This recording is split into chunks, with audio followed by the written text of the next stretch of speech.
Adult ആയതിനു ശേഷവും എങ്ങനെ ഹൈറ്റ് ഇൻക്രീസ് ചെയ്യാം? അതിനുള്ള വഴിയാണ് IGF-1 ഹോർമോൺ ഇൻക്രീസ് ചെയ്യുക എന്നുള്ളത്. IGF-1 ഹോർമോൺ 15 വയസ്സിൽ ഇൻക്രീസ് ചെയ്യും, പിന്നെ അത് ഡിക്രീസ് ചെയ്യുകയും ചെയ്യുന്നു. എങ്ങനെയാണ് IGF-1 ഹോർമോൺ ഇൻക്രീസ് ചെയ്യേണ്ടത്? അതായത് ധാരാളം കാർബ്സ് കഴിക്കുക.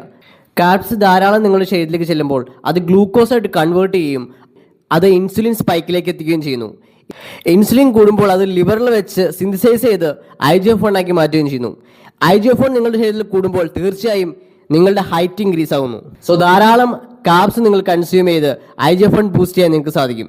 IGF-1 ബൂസ്റ്റ് ചെയ്യാനുള്ള മറ്റു മാർഗ്ഗങ്ങളാണ് നല്ല സ്ലീപ്പ്. നല്ല രീതിയിലുള്ള ഉറക്കം ലഭിച്ചു കഴിഞ്ഞാൽ നിങ്ങളുടെ IGF-1 ബൂസ്റ്റ് ആവും. ദിവസവും ധാരാളം വെള്ളം കുടിച്ച് നിങ്ങൾക്ക് നല്ല രീതിയിലുള്ള ഹൈഡ്രേഷൻ ഉണ്ടാവുന്നത് IGF-1 ബൂസ്റ്റ് ചെയ്യാനുള്ള വഴിയാണ്.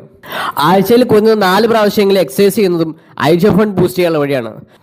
രാവിലെയും വൈകിട്ടും ധാരാളം സൺലൈറ്റ് കൊള്ളുന്നതും IGF-1 ബൂസ്റ്റ് ചെയ്യാനുള്ള മാർഗ്ഗമാണ്. സോ ഹൈഡ്രേഷൻ, എക്സസൈസ്, ധാരാളം സൺലൈറ്റ് ഇതെല്ലാം തന്നെ നിങ്ങളുടെ IGF-1 ബൂസ്റ്റ് ചെയ്യാൻ ഒരുപാട് സഹായിക്കും. IGF-1 ബൂസ്റ്റ് ചെയ്യുന്ന വഴി നിങ്ങളുടെ ഹൈറ്റ് ഇൻക്രീസ് ചെയ്യാൻ